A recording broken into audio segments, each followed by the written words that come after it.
So if you've been following the channel for a little while, you know that I actually liked the changes last July that Amex made when they decided to refresh the Gold card. Well, maybe except for the color. The white gold was certainly a letdown. However, I still think that people who got value from the Gold card before now actually have a chance to get even more value, even though that the annual fee went up.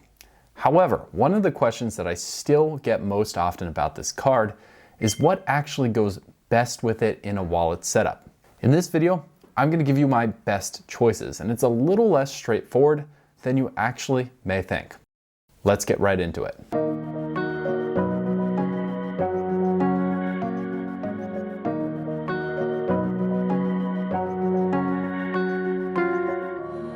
I won't delay in getting to the good stuff, but we have to talk about why this is even a question.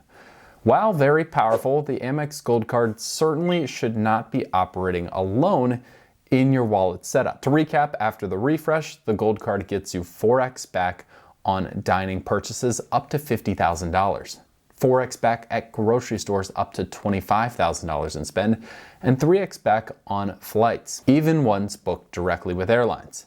Very valuable. The benefits do go a long ways to help reduce that $325 effective annual fee. You get a $120 Uber credit, a $120 dining credit, both divided into $10 a month increments, an $84 Dunkin' credit divided monthly, and $100 in Resi, divided into two $50 credits throughout the year. $424 in credits, $325 in annual fees, and an extremely powerful industry-leading 4x on food that you're going to buy. However, the problem with this card that a lot of beginners get wrong is the 1x on everything else category. You simply cannot pull out the Gold card and swipe it on those non-category purchases and expect to still retain any sort of real value. All of the benefit that you gain through the credits and the 4x on your dining, 4x on your grocery, and 3x on travel, well, that's going to be wasted away comparatively, only earning 1x membership rewards points on those non-category purchases. So naturally, what pairs well with this card? There are 4 cards I see today as viable options, and I have 2 honorable mentions to add on to that for very specific use cases. The first on my list is the Capital One Venture X. This is for people who want to lean heavily into a travel credit card setup, and I actually made a full video breaking down how these cards have good synergy when working together to eventually redeem for travel redemptions. Now, the Venture X is going to add a significant load in a $395 annual fee. However, I'll cover briefly how Venture X cardholders like to work that down to something much more manageable. In terms of spending categories, the Venture X pairs really well alongside the Gold.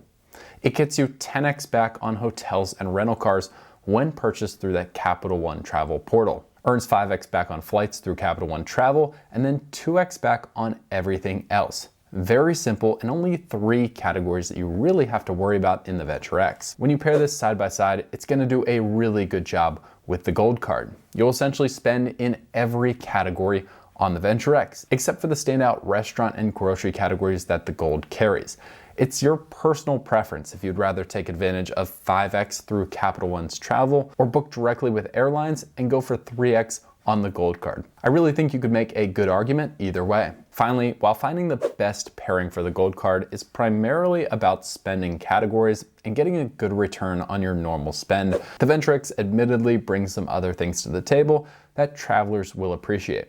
First of all, to help you work down that annual fee, you get a $300 credit that can be spent inside Capital One Travel. You also get 10,000 bonus miles each year, worth about $100. However, Venture X cardholders really like things like the lounge access, the rental car status through Hertz, and a bunch of other travel protections, as well as it being a Visa card, and if you're going internationally, that acceptance and the no foreign transaction fees that cover you there. The next card that I want to pivot to that pairs very well with the Gold card is the Amex Blue Business Plus.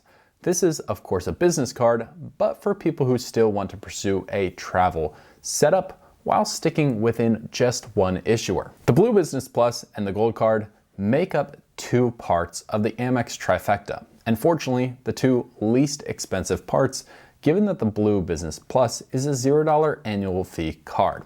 Now, the first thing we have to cover right off the bat is that though this is a business card, as we've established before, business cards are very easy to get approved for if you pretty much have any sort of income coming into you that's outside your typical 9 to 5. This can include things like pet sitting, selling things on Facebook Marketplace, tutoring, coaching, really whatever. The Blue Business Plus earns 2x flat, and that's where it gets really valuable because Amex doesn't issue any other card that earns 2x on non-category purchases.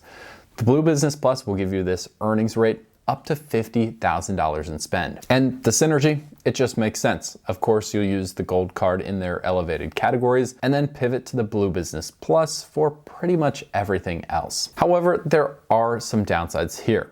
The Blue Business Plus, the sign-up bonus is fairly lame. It's one of Amex's lowest sign-up bonus offer cards. And given all the upsides of earning within American Express, you're also getting some downsides as being limited to just one issuer's currency. And finally, if you're traveling abroad, it's well known that Amex isn't widely accepted outside of the United States, so you may have to be careful there. The third card that I feel that makes a very powerful case to go alongside your Amex Gold is a card from US Bank that's really new on the scene and a little controversial. We'll talk through that briefly. But this card, if you haven't already guessed, is the US Bank Smartly credit card. The Smartly card can earn 4% cash back on every single purchase you make, making the potential pairing with the Amex Gold a very powerful hybrid setup. This is certainly extremely appealing. So let's talk through the basics on the Smartly Visa. This is a no annual fee card, and it starts everybody who gets it off at 2% flat cash back on every purchase that they make. However, if you establish a banking relationship with US Bank through qualifying deposits, you have the opportunity to tier that cashback earning all the way up to 4%. Those qualifying deposits range anywhere between $5,000 and $100,000, which you have to leave your money parked in either a savings, checking, or investment account through US Bank. So understandably, this may not be an option for a lot of people out there, and that's okay. There's also the entire issue that US Bank is known for having small account fees, all sorts of fine print and red tape, and for leaving a lot of money with them. They don't have a very well-respected investment platform that you can actually take that money and grow in the background. So for a lot of people, this card is appealing, but not worth all of the hoops you have to jump through just to put it alongside your American Express Gold card. However, there are people who love the Smartly Visa and are getting great use out of it every single day. If I were pairing the Smartly Visa and the Amex Gold together, I would still use the Gold card in those elevated categories that it owns, especially because I could make higher use of the membership rewards points and get more value for them than getting cash back through the Smartly Visa. However, everything else, 4%, you really cannot beat that on all of your other categories. The last card that I feel can qualify as a valid partner for the Amex Gold is another card from US Bank. And this is the US Bank Shopper Rewards card, a $0 introductory annual fee card that jumps to $95 in the first year. However, this card can create a very powerful setup for the right person. The card carries a $250 sign-up bonus after spending just $2,000 in the first 4 months.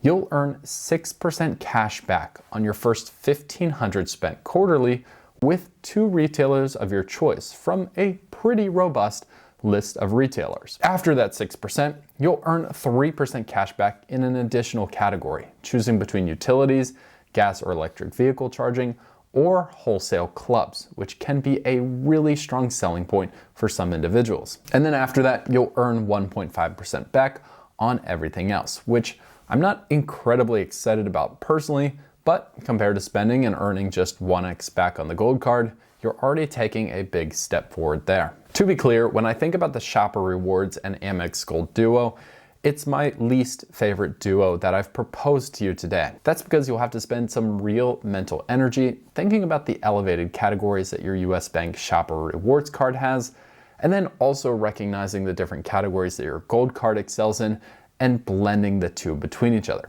Then, of course, there's still that 1.5x back, which is the lowest amount on non-category purchases that made this list today. Finally, I want to hit you with 2 really unique honorable mentions. You'll see why neither of these cracked the list, and for most people, I wouldn't recommend using them alone with the Gold card. However, the first is one that you may have heard me talk about before, I dedicated an entire video to why the Delta SkyMiles Platinum card pairs unbelievably well with the American Express Gold card. The core concept behind the pairing is the Gold card can earn a ton in its elevated categories, and then you can send membership rewards points over to Delta and convert them at a 1-to-1 rate into SkyMiles through the transfer partnership that American Express and Delta Airlines has. Once you have SkyMiles, the benefit of the Delta Platinum card is that it offers a 15% discount on all award bookings, therefore giving some of your Forex purchases on the Gold card an extra 15% value on top of what you already could have redeemed them for inside of Delta. It's a really cool concept to think about. That card does have a hefty annual fee though, and also pairs best for people who travel frequently with Delta and also like to fly with a companion. So there's a lot of other unique factors that have to be in play to make that a good option for you. Finally, against all of my better judgment, I have to mention the American Express Platinum and its $695 annual fee as a potential duo with the AmEx Gold card. If you take this on, you're gonna have a ton of fun, you'll go visit great lounges, you'll get 5x back on flights, and a whole bunch of other credits that I challenge anybody to keep up with between the two cards. However, the downsides of this are clear. You'll get a terrible return on spend, and you'll probably drive yourself crazy trying to work through the credits to reduce the effective annual fees between cards that are going to cost you nearly $1,000 just between the two of them. However, there are some people who rock this duo. However, for someone who's more benefit minded and less about getting the most possible value out of cards, that pair may appeal to you. Now, by combining any of the 4 cards I recommended, you're putting yourself in the best possible position to get the most value alongside the Gold card in your wallet. Whether you're looking for travel or return on spend through a cashback setup, I think there's something in here that would benefit a lot of people. Now, with all of that being said, I'm gonna bring in Kylo to remind you that if you're not paying off the balance of your cards in full every single month, it's just not gonna be worth it, any of the concepts that we're talking about here. Because there's no way that your point earnings through cards and efficient spending will ever outweigh the 15 to 28% interest charges that you're getting. And the most important thing that Kylo and I can encourage is responsible credit card use. I hope this video sparked some new ideas for you for your own personal setup. Thank you for watching, and I'll see you in the next video.